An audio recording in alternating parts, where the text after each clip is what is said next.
Hello and welcome to the Writers Week at the Daily Brief. This week, we're going to take a break from our normal programming and introduce you to the writing team that's behind all the words that you hear in this podcast. So, to begin with, do you want to give your name to the audience? Hi, folks. I am the other Pranav. I am Pranav Manie, aka Small Pranav, which is a tag that I have caught on here. Yeah, funny thing is that now we're called Big Pranav and Small Pranav. So every time somebody mentions that, the immediate image that's evoked in people is, I don't know if you've seen that Tom and Jerry episode where, there's Jerry and there's the bigger dog and then the biggest dog. And then Tom is just looking at. So that's the image that I think we both evoke across the organization at this point. Yeah. But yeah. So, Mani is our newest sort of writer in this writing room. He's been around for 6 months. He is the Zerodha DJ. He DJs for all our parties. Although he does not like the songs he DJs for us. He wants... that's not an entirely fair characterization. But Mani, I think you enjoy doing this for a while. What drives you to write these like overly long 2,000-word essays on things that most people would think are tremendously boring, but we just keep going on and on about? The answer is sort of a bit in the question itself. I think the challenge of presenting something that might be boring to people, but just establishing the fact that there are high stakes in it, even when you're not thinking about them. For instance, one of my favorite questions that I have often asked myself is, something as simple as why are there thousands of restaurants in the whole world, but there are only two dominant passenger aircraft makers in Boeing and Airbus? So I think that's a very interesting question to me. And a lot of the answer boils down to just sort of the goods themselves, right? How a plane is made versus how a food is made. On one level, it's not worth comparing the two. But on the other, merely just establishing why it's not worth comparing the two explains so much about, this is how competition works in like a certain industry, why it's different from a different industry, right? For me, one question I love answering or trying to figure out the answers to is why companies fail. Why do firms fail? What are the reasons for them? There's a myriad of reasons. How do the reasons differ across countries? And I think that's very fascinating. Like, for example, I think we did the breakdown on the Nobel Prize 2025 recently on the Daily Brief, which was written by Bhuvan, our boss. And I think the first instinct that I had was when we were sort of writing about Philip Aghion and Peter Howitt, who won the Nobel Prize jointly with Joel Mukher. Aghion and Howitt won it for their work on Schumpeter's creative destruction, right? Which is the idea of the new replacing the old constant in the current economy. My immediate instinct was I can count at least 5 Daily Brief pieces where we explicitly spoke about this without mentioning the theoretical underpinning behind it. Like, there is no need to mention the theoretical underpinning behind it. It's nice, but the fact that you can get to see it every day, you see an EV or you see a solar panel, all of those things embody that theoretical underpinning, and that's what's so fascinating to me. That is actually the case, isn't it? Like, you think everything in the economy is completely different. You think that there is no way that Metcoke works like paper, which works like, I don't know, AI chips, which works like airlines. And in a very real sense, there isn't, right? Like, every single thing about all of these is completely different, apart from maybe the fact that money is involved. Yeah. So, money is involved, everything else is different. But there are meta principles that just seem to work, right? Yeah. And that is, I think, one of the most fascinating things to find out day after day on the Daily Brief. Is there any particular rabbit hole that you have found absolutely fascinating that the Daily Brief pushed you into? I think in the span of a week, I did 3 pieces on the AI supply chain. It just happened. It wasn't planned. It wasn't sort of necessitated that, we should do this, but it just, one trigger led to another. And we were sort of just internally chatting in our team meetings that this is something that we should cover. So the story started with this report by the Center for Public Enterprise, which talks about AI bubble financing and how sort of, not that it is a scam, but just sort of the conditions of how AI, LLMs GPUs, data centers are financed, which creates like a very risky situation for all the players involved, probably except Nvidia, but the separate conversation. The piece I wrote after that, not long after that, was on how companies like Foxconn and Quanta, which are known for making iPhones, assembling your laptops, have now suddenly become key players in the AI data center supply chain, which is not something I knew even a week before we were even doing this piece. But I was just intrigued because we've always thought of Foxconn as this company that does crappy things, make phones, assemble phones, low value stuff. And now this company is suddenly in the limelight for a completely new technology, which nobody has any idea how it will change the entire world. And then right after that, I did high bandwidth memory, which is now a key component in AI. How do memory chips work? What is the history of memory chips? And I think I love video games. I know Pranav also loves video games. And just as we wrote this piece, the next day, I think Micron said that they're shutting down their consumer DRAM business, which is important for video gamers because they love RAM. So we were all just lamenting, our PS6s will get expensive. And just the fact that I did those three pieces in such a short span of time gave me such a bird's eye view into not the fact that the AI financing risk bubble thing is not just concentrated in one country, it is global. It is like it spans Taiwan, South Korea. I would even argue it spans India at this point because a bunch of mid-cap IT companies are also exposed to hyperscalers and their business. So just the sheer expanse of that and just learning all of that in the span of like a week or so was very exhilarating and was one of the most fun weeks I've had at the Daily Brief. I can imagine if AI goes down, like our steel industry might go down or something absurd like that, because just the amount of stuff swirling around the world. But I think like one experience that a lot of us have because of the kind of format that we have, right, is that you think you understand the world. Yeah. And I think everyone in our writing room also has a chip on their shoulder Yeah. where everyone thinks they understand the world. And then you go into a topic and you realize that you know nothing at all. Like the entire thing works just completely differently from how you pictured it. Yeah.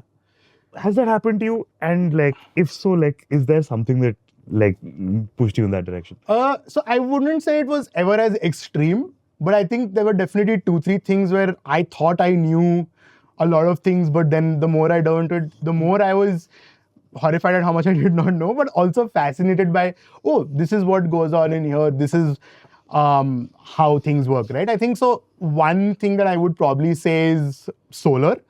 I think at this point, I personally think the solar, I mean, it's solar energy. You're literally drawing power from and what is supposed to be an infinite source. But the more I tried to understand it, the more I was like, oh wow, there's so many things about solar manufacturing that I just do not know, right? And I know our teammate Kashish has an incredible documentary on solar in India, which is really good. But I think that's one of those things that I always thought I knew, or at least I thought it was as simple as drawing power from the sun. Not even close. And I think the second thing is, Pranav is probably going to laugh about this. I won't say, again, not extreme, but I think I've had to constantly evaluate my understanding of China. I think that is something where I have realized that, of course, I think everyone has their own biases about how they perceive China, how they understand China. But I've realized that even if you don't necessarily change your beliefs, it is always worth asking questions about, like, oh, what is this country going to do next? Or what is even internally happening within this country, right? I think those are biases that I have learned very well at this point. I like to think that it's always worth evaluating biases about what might be probably the biggest economic story of the last, 40, 50 years. A lot of our comments at a certain point called us the China brief. And I mean, I think people were trying to mess around with us, but I was like, this actually makes sense, right? And how are you alive at this moment and not fascinated by China?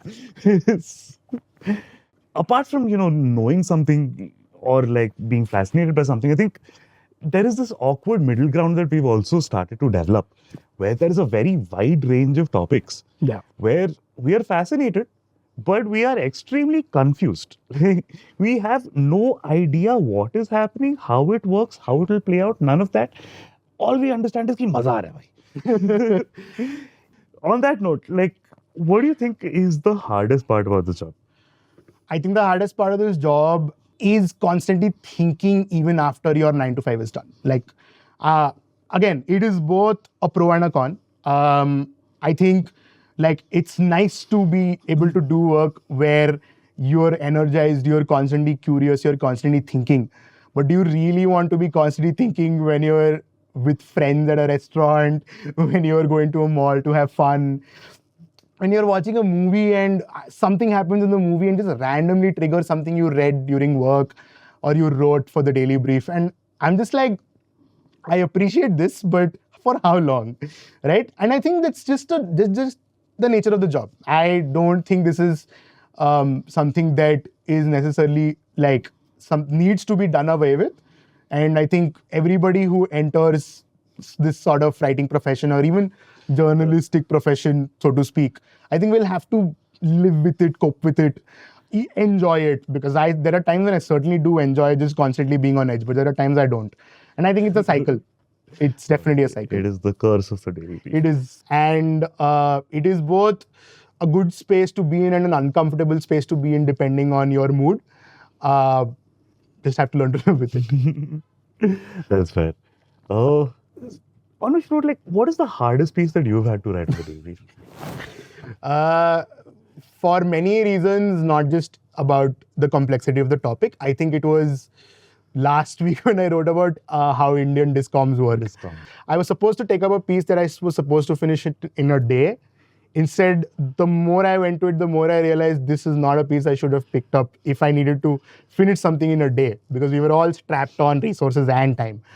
I have still no idea how I wrote the Indian discoms piece, but it took me a good 10 hours for sure to write the whole thing, to do it like a benchmark level of justice. And I'm sure that piece could have been improved in many ways than one. I told Pranav also the other day, like, this piece needed editing. But yeah, it's just the fact that because Indian discoms are something people often talk about as a huge inefficiency in the power sector, right? The fact that they bleed so much money. And then I'm doing my research and I'm like, oh, the discoms inefficiency is not entirely, in fact, less than half the reason why they're inefficient is because of their own inherent being. It's because of how they procure power from generators.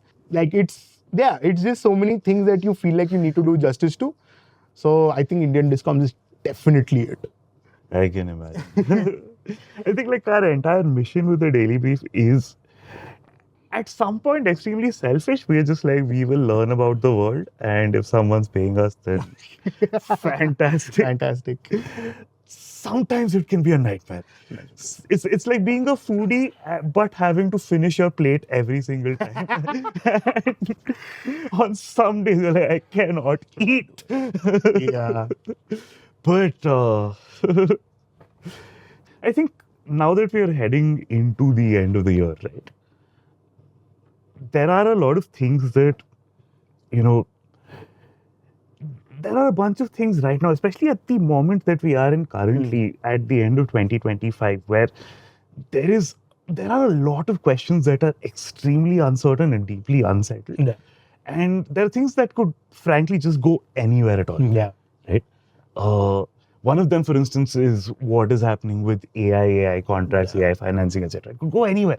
It could become the greatest industry ever. It could it could bring the world down. It could bring the world down and then become the greatest industry ever. What is one big question that you're tracking, that you're fascinated by, but you have no idea where? I think there's definitely a couple of things. I think one I am really interested in is just sort of whether India will allow Chinese FDI into certain sectors that we definitely need, not just money in, but also like Chinese know-how in, right? There is no question that this is a question that's rife with geopolitics, right? But at the same time, I don't personally think that geopolitics should trump economics. And I think for both countries, there is a massive economic opportunity here, right? Like on one end, China is facing this issue where their prices are consistently being deflated. They're having to export deflation outside, right? They definitely need to sell their goods to other markets. But on the other hand, India is sort of being wishy-washy on, do we allow them? Do we allow their money to come and flow? To some extent, they are. To some extent, they are indeed allowing battery investments, for example, were one, right? This is both an economics question and a geopolitics question. Like any question of the economic angle of India and China has to deal with the geopolitical. I think this year we've somewhat pushed the limits of, can we allow Chinese money? Can we allow Chinese know-how into the country? We've pushed those limits. We've tried new things. We've allowed them in certain sectors. But then there were also tensions where that hitting that ceiling seemed to break, right? For example, I think Foxconn sort of calling back, or China calling back engineers from Foxconn. I know Sona Comstar, the auto ancillary, I think they had a joint venture which got held off due to geopolitical factors. So those things are happening, and I think that's one trend that I'm definitely sort of looking forward to. I'm not looking forward to, but I'm tracking. The second one, I think, is much closer to home, which is where is Indian IT headed? The story of Indian IT to a degree is also the story of India, at least in the last 20, 30 years. And I know this sounds controversial, but I think to a degree that the rise of Indian IT has been an achievement, but it's also not controversial to state that this is their business model of just sort of cheap labor is coming to an end, right? The thing is, I don't think Indian IT will end. Like, I don't think that Indian IT is going to come to a halt, but I think the sector is definitely bracing for a shake-up. I don't know if the biggest four firms of today are going to be the biggest four firms of tomorrow. And I don't even know if, like, I can't even tell whether they're being extremely conservative about AI or they're not being extremely conservative about AI, right? Because there are so many approaches across the sector that matter when it comes to this revolutionary technology on any front, right? But I think that is definitely going to be a question that I think will constantly hover in my mind in 2026 for sure. I think both of those questions are questions where the conversation in Jan 25 is not the conversation in December. December, yeah. Especially with China. Yeah. You cannot have imagined the flip that we've had over this year. Okay, so finally, I mean, we have just been doing whatever we could with the daily brief. We don't actually have a direction with it, right? We're just trying to do our best and hoping that everyone likes us. So, if there's one thing that you would like to see the Daily Brief do more of in the next year, what would it be? I think definitely more ambitious, long-form, open-ended questions that we should be tackling. And obviously, like, those are hard to do, but anything that's worth doing is hard, right? It's a great quote. It's one of my favorite ones. And yeah, like, I think big picture questions that don't have easy answers, that don't have any answers for that matter, right? Those are the kinds of questions that I think we should definitely be tackling more, and I know we can tackle them. And I mean, they would look especially good on like a video format, right? We've done longer videos, longer documentaries that have really flourished, and I think we should definitely do more of those. Again, it will pretty much follow the whole idea of, I mean, why are we doing this? There's no why. There is just, अच्छा लगा, सही किया, कर लिया. Yeah. Well, it has been a great year, and after this break, we will catch you with another.